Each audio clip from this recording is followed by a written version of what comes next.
लेकिन बैठाने का प्रयत्न करिए, ये पुण्य और पाप है क्या? अगर पुण्य और पाप नहीं होते तो आप विचार करिए, बड़े से बड़े लोगों के यहां किसी बेटे का, लड़के का या लड़की का जन्म हुआ है और हमारा बहुत साधारण घर में हुआ है। क्यों? आखिर कोई न कोई तो पैमाना होगा जिससे आदमी जो है जाता है यहां से मर करके और पुनः जहां जिस घर में लौट कर आता है, जहां जन्म लेता है, उसका एक विधान है। और वह विधान क्या है कि जो जितना पुण्य किया रहता है पूर्व जन्म में, उसके अनुसार वह उस वर्ण व्यवस्था में जन्म लेता है और साथ ही साथ वैसे ही कमजोर, उससे मजबूत या बहुत बड़े बड़े लोगों के यहां जन्म लेता है। एकदम यह सिद्ध है। अन्यथा कोई भी कुछ करके और कैसे भी जो है आदमी जो है अच्छे से अच्छे लोगों के यहां जन्म ले लेता सज्जनों, लेकिन ऐसा होता नहीं है। और उससे भी बड़ी बात,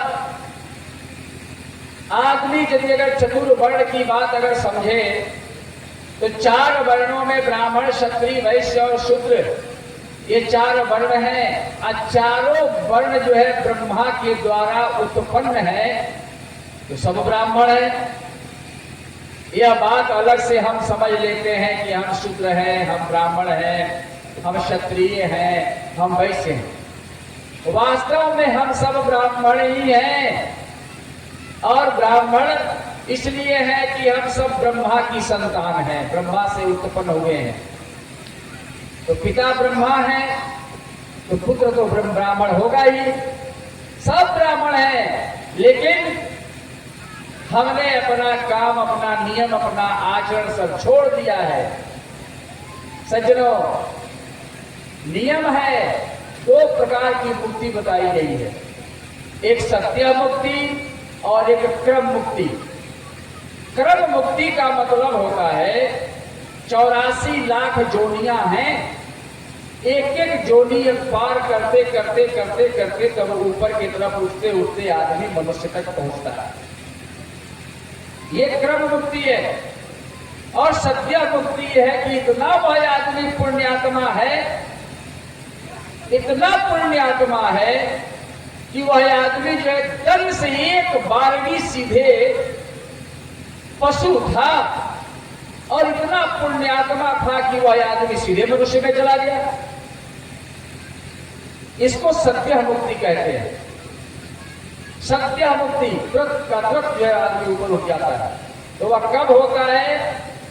कई जन्मों के पुण्य जब उत्पन्न होते हैं सज्जनों, तब ऐसा होता है। एक ऐसी ही कथा है आपके श्रीमद् भागवत महापुराण में। 3 कन्याओं की कथा मैं आपको बताया था, 2 उनके पुत्र भी हैं, मनु और शत्रुपा के, उतानपाद और प्रियव्रत। उतानपाद जो आदमी ऊंची प्रतिष्ठा प्राप्त करके रखा हो उसको उतानपाद कहते हैं। और संयोग से उनकी 2 पत्नियां हैं, सुनीति और सुरुचि। सुनीति सुष्टि मृत्यु जस्या सह सुनीति, जिसकी नीति अच्छी है वह सुनीति है, और जिसका स्वरूप बढ़िया है वह सुरुचि है। और ये सबके पास है। ये उतानपाद की कथा कह करके व्यास जी हमको समझाने का प्रयत्न करते हैं। एक बार कमलेश जी हम अपने विद्यालय में पढ़ा रहे थे, तो 8वीं की कक्षा में ऐसे ही पढ़ाते पढ़ाते मेरे मन में आया, तो मैं बच्चों से पूछा, अच्छा बच्चे ये बताओ इसमें सिनेमा कितने लोग देखते हो? कुछ लड़के संकोच करने लगे, भैया सिनेमा सर जी पूछ रहे हैं, तो लड़के संकोच कर रहे थे, कैसे कहा जाए कि हम देखते हैं? अरे नहीं, डरने की कोई बात नहीं, आप बताओ कौन लोग इसमें देखते हैं? कुछ लड़के लड़कियों ने हाथ उठाया। हमने कहा कि सिनेमा देखते हो, उससे क्या तुम्हें शिक्षा मिलती है? लड़के जो जवाब नहीं दे पाए। मैंने उनसे एक प्रश्न किया कि जितनी खराबियां तुम देखते हो, उन खराबियों को जो है क्या उसे शिक्षा लेते हो कि हमको भी ऐसे ही खराब हो जाना चाहिए? बच्चों ने कहा कि नहीं। अभी तो क्या शिक्षा लेते हो? कहा कि जैसे मान लीजिए कि कोई ऐसी जो है सो आप पिक्चर देख रहे हैं जिसमें यह दिखाया जा रहा हो कि माता पिता का अनादर करता है बेटा, तो उस सिनेमा के माध्यम से आपको यह क्या बताया जा रहा है? कभी आपने विचार किया इस पर? क्या आपको यह बताया जा रहा है कि आप भी अपने माता पिता को लतियाइए? बच्चों ने कहा कि नहीं, हमें क्या शिक्षा मिलती है? बच्चों ने कहा कि हमको यह बताया जा रहा है कि हमें ऐसा नहीं करना चाहिए। हमने कहा कि तब अच्छी तरह से तुम सिनेमा देखा करो, कोई दिक्कत नहीं।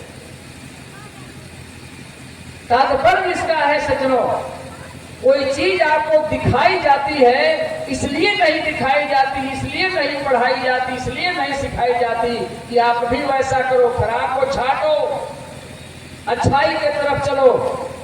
2 पत्नियां सबके पास हैं, और सच मानिए व्यास जी ने तो कह दिया कि एक मनुष्य को 10 पत्नियां होती हैं, 10। हमें भी, आपको भी, सब संसार के सब लोगों को। या 10 पत्नियां कौन है? 5 ज्ञान इंद्रियां हैं और 5 कर्म इंद्रियां हैं, और उसके ऊपर मन। अच्छा, मन का मतलब क्या समझते हैं आप? मन माने एक तौलने वाला एक चीज है, एक मापक है, जिसको हम देहात में कहते हैं द्वारिका जी मन। 1 मन, 2 मन, 5 मन, 10 मन बोलते हैं।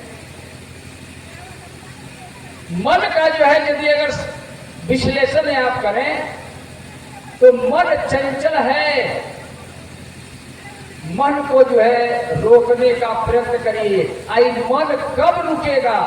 जब प्रभु के नाम का स्मरण करते हुए इस मन में भगवान के चरणारविंद का जब स्थापना किया जाएगा, तो इस मन में इतना वजन हो जाएगा कि वह मन जो है चंचलता समाप्त हो जाएगा। आज यदि अगर भगवत स्मरण और भगवत नाम कीर्तन को छोड़ करके अगर संसार की चीजों को यदि अगर हम मन में बिठाना शुरू किए, तो संसार की चीजें हल्की होती हैं और वह मन को कभी भारी नहीं बनाएंगी, और मन और चंचल होता चला जाएगा। मन को भी भारी बनाइए। कहते हैं वेद व्यास जी महाराज कि उदार बात कोई नहीं, हमें भी 2 पत्नियां हैं। जिस चीज में आपकी रुचि हो वह सुरुचि है, और जहां नीति के अनुसार आप चलते हैं यही सुनीति है। ये सबके अंदर है। अब सुरुचि का मतलब किसी आदमी को दही बहुत जो है खाता है तो उसकी असुरुचि हो जाए मानी जाएगी, और किसी को जो है करेला पसंद नहीं है, उसमें उसकी रुचि नहीं है, वो अरुचि हो गया। और नीति के अनुसार इससे हट करके अगर नीति पर चलते हैं, चाहे अपना बेटा हो, अपनी पत्नी हो, अपना भाई हो, लेकिन सारे लोगों को दरकिनार करके नीति का जो है ज्ञान प्रदान करता है, नीति पर चलता है, वह सुनीति है। ऐसे ही सुनीति है।